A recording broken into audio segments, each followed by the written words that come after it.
Crisis management is no longer some peripheral skill that political players can afford to treat as an afterthought. It's become the very backbone of survival, the difference between weathering a storm and being swept away entirely.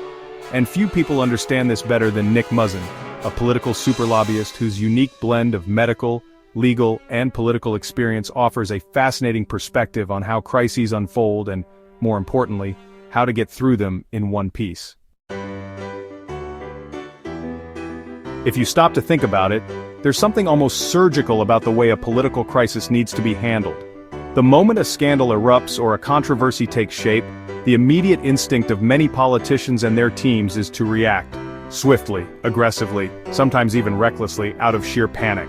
But Muzin, drawing on his medical training, suggests an approach that's far more methodical. In medicine, the guiding principle is first, do no harm. That ethos, he argues, is just as critical in politics as it is in the emergency room. And then there's the legal mindset, another invaluable tool in the political crisis manager's arsenal. The best lawyers don't react, they anticipate. They study precedent, analyze vulnerabilities, and craft arguments that can withstand scrutiny from even the most aggressive opposition. Of course, there was a time when political crises followed a somewhat predictable script.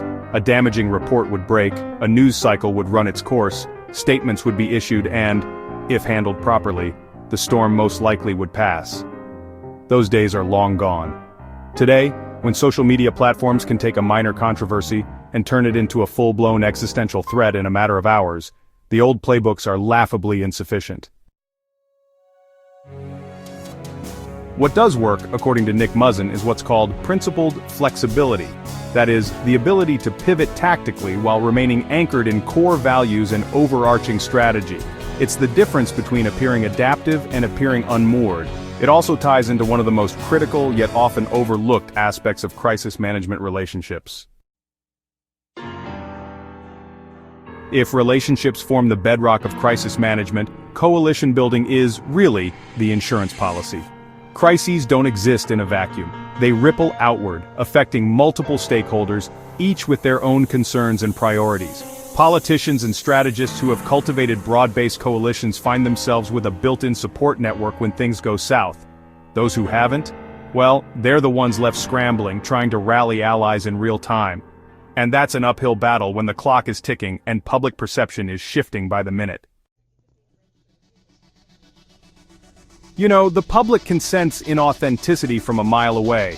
Political operators who treat coalition building like it's just another box to check off often discover that, when they really need support, it's just nowhere to be found. On the other hand, those who've genuinely invested in developing trust and mutual respect will find their networks rallying behind them in moments of need.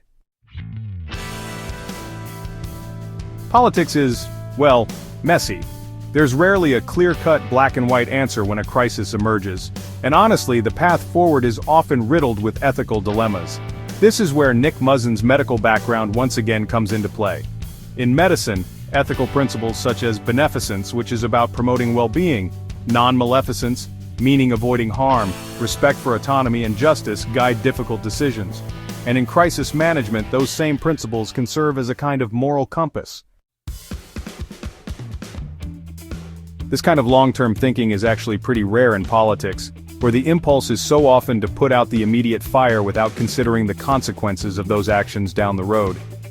Nick Muzin has seen, time and time again, that the decisions made in the heat of a crisis often have far-reaching implications.